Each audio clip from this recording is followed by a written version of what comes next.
She's literally so annoying. Best friend. Woo, woo, woo. Sick.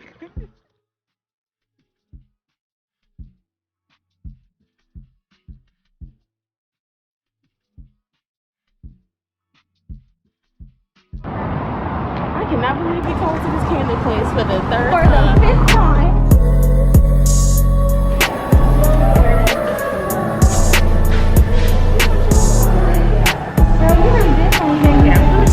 So you want me to just go ahead and write the stint on here? You guys just take them? So we suggest you taking, have you guys done this experience before? Yes. But When it was like when you guys first opened. Yeah. So I would suggest finding on this list about 9 to 12 scents that you like. When you have that all decided, go ahead and smell the fragrances off of the candle wall. Again, it is alphabetical order. And then just with everything going on, we're just asking once when you're done smelling that candle, just stick it in the bin and then we'll get a care out of it. Yeah, I had brown sugar, sugar cookie, clothesline, champagne, and Burnt sugar was. Do they have the burnt sugar on here? No, they don't have that on here no more. burnt sugar. Yeah, that's the one I had before. Caramel might be a good addition to what I got going on. Chai tea.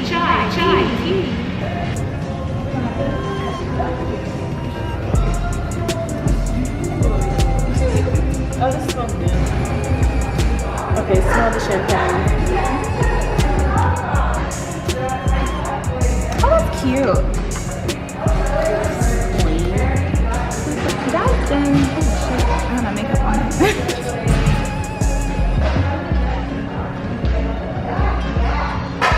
That's done is giving me vibes. Let me smell it. That I like. I wish it was like heavier.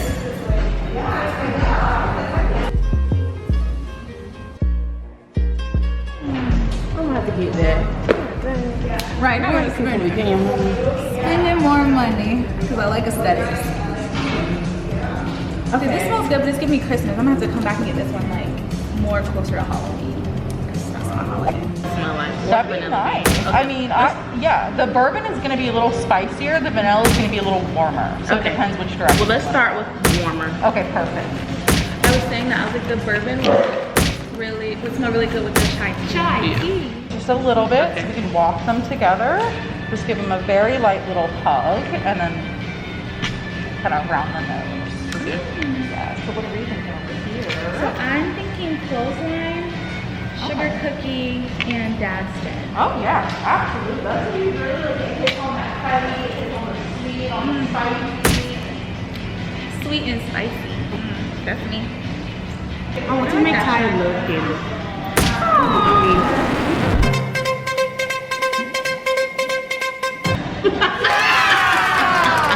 I love candle. And then here's cashmere. We're not feeling sugar cookie. Okay, I'm gonna do sugar cookie. Okay, perfect. I should make a scent that he likes, but whatever. Can I What?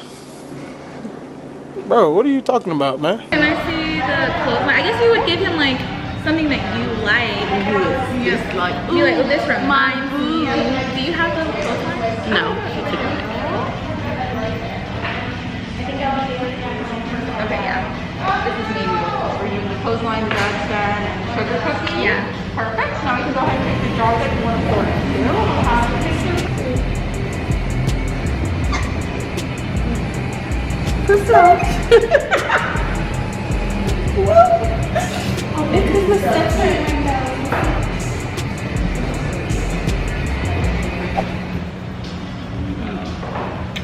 I remember the first time we came here, it was like so intense. We were like, oh my god. When was that? That was January. And it's so crazy that it's now, what month is it? It's August, but January, at the end of the year, we're in a different world. That like, COVID really just switched things up. Who was Yeah. it? No, because I was watching my Orlando highlights when I was at home today, and I was like, wow, like you said, we were at concerts. We saw Khalid, we saw Travis Scott, we saw Drake, we saw everybody, and then it was just like, boom, no more, Yeah. non-existent. Not that I'm like overhyping how much stuff I do, but at this point in the year, I would have done more things. Girl, we had 5 vacations planned out already. Yeah. Oh my god. Yeah. For about 30, 45 seconds, we can go ahead and pour it into the jar.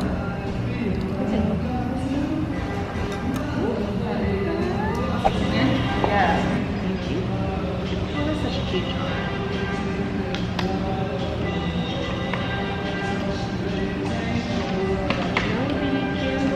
Soulmate. You can be ready whenever to pour into the You'll think of me. Your candle's going to your boyfriend. I might keep it. Bro, that's honestly so funny to say. Like, oh, Starr has a boyfriend. Yeah, it's so crazy for me. Like to a say real too. boyfriend, not like a what we was dealing with Are back you in the together or day. separate today? It's gonna be separate. Separate, but I'm gonna do her. Yeah, back in the day, I had Nothing. dots. Okay, we're leaving. Yeah. Okay, so now we're about to get food. Yeah. We're about to get food. It looks like we should make reservations. Living raw. I just got apple juice, but it's organically cold pressed. What you got? Congratulations, you played yourself. Friend, I am gonna tell you now, this is a really nice gift. Yeah, I do really like this. I mean, now that I'm in a relationship, I would say it definitely has a little bit of some perks. Isn't it funny how like just our dating life has like been in general? Like honestly, as a kid, like I just was never really interested in dating at all. Not like I wasn't interested in it, but it wasn't something that I like yearned for. So like I was just like, oh, but everyone else is dating and it's like a thing that we do, so I was like, well, let me do it. I feel like me growing up, I was always boy crazy. Like, I'm not gonna lie, I always talked to a boy. That was me in high school. I feel like out of all my friends, I'm the only person who's actively talking to somebody. But I will say that's strange because once I got to college, it wasn't really important. Yeah, college was like the best time of our lives for everything but dating. And it's not like people are like bad people or like we probably couldn't have seriously dated someone that we were talking to, but it was just like it just wasn't the culture. Like that was not the thing to do. Like we just were hanging out. But also I feel like in college you're just so immature to have such a grown-up relationship. Like you want to go out, you want to have fun with your friends. So at what point are you in a serious relationship with anybody? Oh no, that's the truth. I feel like if I'm not gonna do something right, I'm not gonna do it at all. Yeah. And I knew that in college I was not gonna do a relationship right now. Was not gonna do it right. I mean, that's probably why I really thrive in like situationships and stuff. I mean, because, and this is crazy because my parents have told me that I always so realize this about myself is that I always want to, what's the word, an exit. So in situationships, you always have an exit that like anything they do that piss you off, you can just say bye and move on to the next person. In the relationships, you cannot. I knew I'll see you never. It's like, no, bitch. We basically live together. No, like I feel like it's so easy to get like caught up in like patterns and like bad habits. It's like being a kid. Well, not even like just bad habits you've had from a kid, because like I was a love avoidant with codependency issues. And I say was because like I've been working hard to get through that. But like it's just like I would talk to people and I would like date people, but I wouldn't ever like open up to them. Like it would be like almost like an avatar. Like I would just have like this wall up, but like I would support them because we have that fixer upper complex that we both got. To where I was like I would attract people that needed help and I would attract people that like needed support, and I would support them and push them and do everything in their life. But when it came to like actually me showing them who I am internally on the inside, like that was not realistic. I was never vulnerable. And it wasn't like maybe that they could have like reciprocated that, but I just didn't trust them. It makes sense that you just, when you have a fixed upper complex, you don't give anybody time to even listen to you or for you to open yourself up, because all you're doing is fixing them, worried about them, what are they doing, or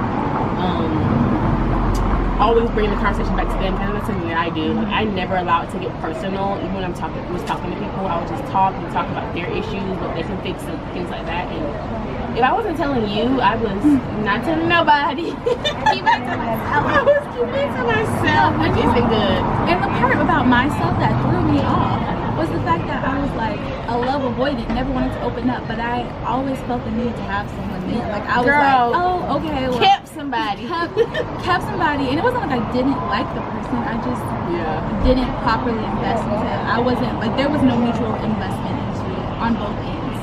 Well, that's also for me on how I built up so much trauma, because I would be in these situations, something would happen, whether that's on me, that's my issue, or their issue. Yeah, see what I'm talking about? That's my issue or their issue, and then I would just move on to the next person who's waiting in the corner. I did that over and over and over again, and so that just built up all these unresolved feelings or issues I had, and I would just carry them to the next person. So it was just...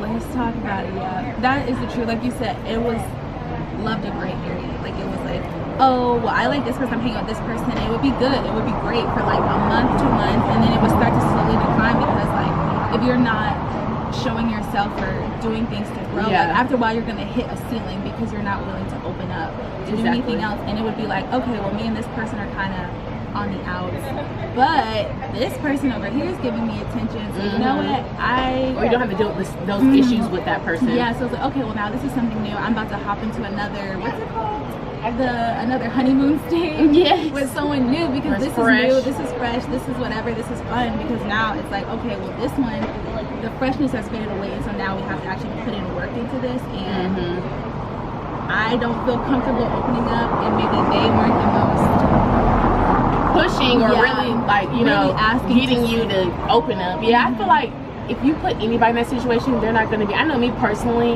if I try to get somebody to open up and they're not, I'm just like, okay, whatever, bump them. But yeah, when you don't have that person who's actually trying, but also that's the difference between the relationship I'm in now and old ones, because my boyfriend now tries. But that's not just his fault or anybody else's fault, because we should be more open. In that groove, I was stuck in that groove, like starting at like high school, probably until I was about to move after graduating my master's program. And it was like I like looked up and I was like low-key dating someone that I had no business dating, and not that they weren't like a good person or like it wasn't cool or anything, but I just really couldn't explain to you or anyone like, oh, why are you talking to this person? Like, why? What are you getting out of What are you getting out of this? And it's just like I was just a blank, and I was just like, I like stopped myself right in my tracks, and I was like, I need to fix this. I feel like if I could like caption a year or caption like what I was doing, it would literally be like, why are you doing this? That was what it was for me too. Like I was just constantly putting in time and talking to people that I knew one wasn't going to go anywhere, and two, like I was getting nothing. Like they weren't giving me anything but little crumbs, and it wasn't fulfilling me or nothing.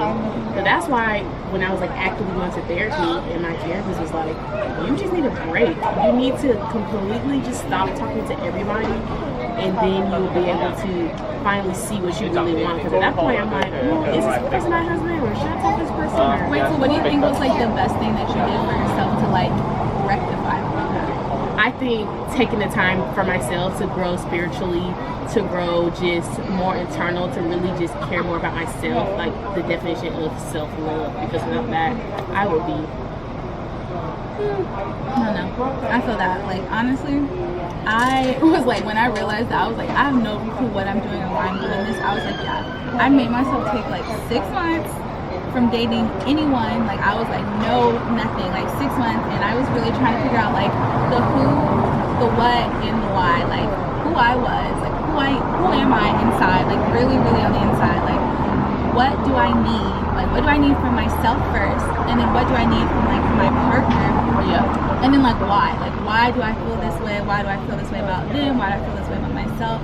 Like everything. And it's like I really just took the time to really figure that out, because I think to be fair, you have to know yourself in order before you can, you know, expect someone to know you and like love you how you would need to be loved. Because it's like you have to at least give them a fair shot of showing them trying that. And then that's one thing too, when you're like, for me, I was just constantly dating people, and I had no expectations for them either. So I'm upset when they're doing certain things, or I feel a certain way, when in reality, I don't know what I need to feel whole, and I also haven't told them what I need. So that's so true about how you have to have those expectations set if you want people to actually try to be with you or to love you.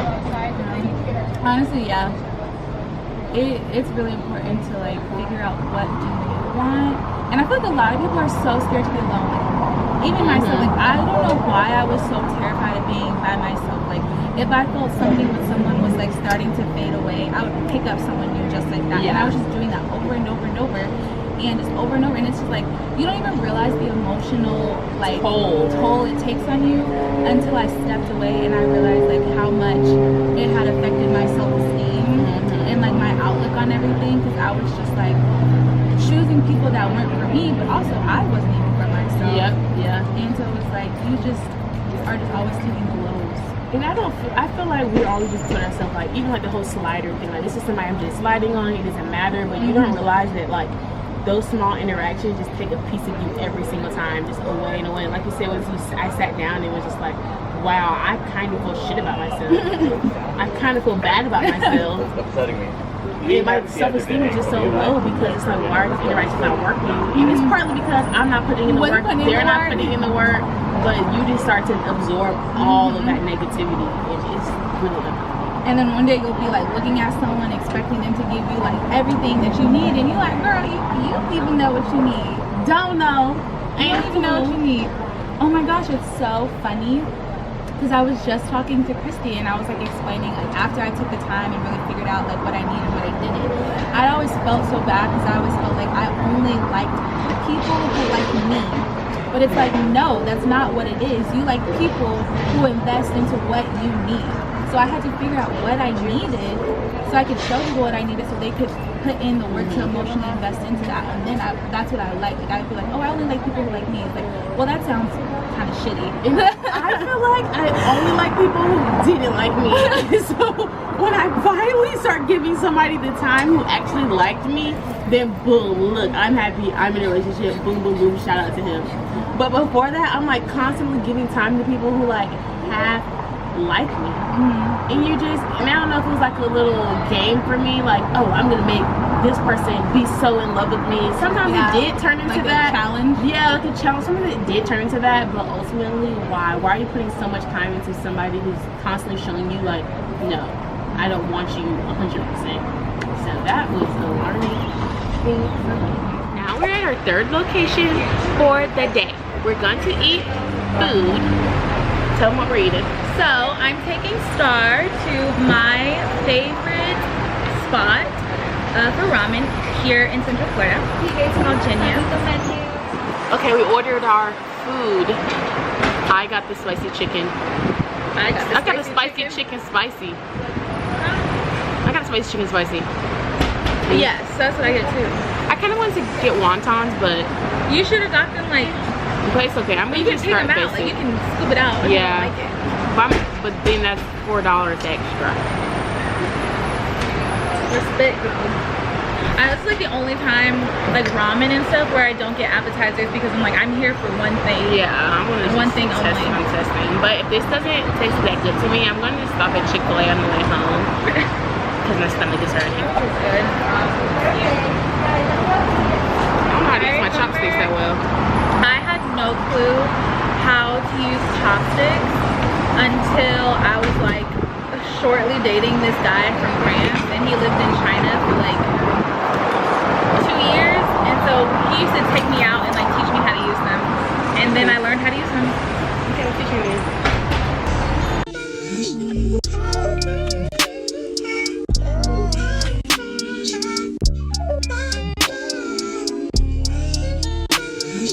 This one's gonna be stable and this is gonna move. Okay, that will need a fork. Just in case. I just seen 100 bottles coming from the back.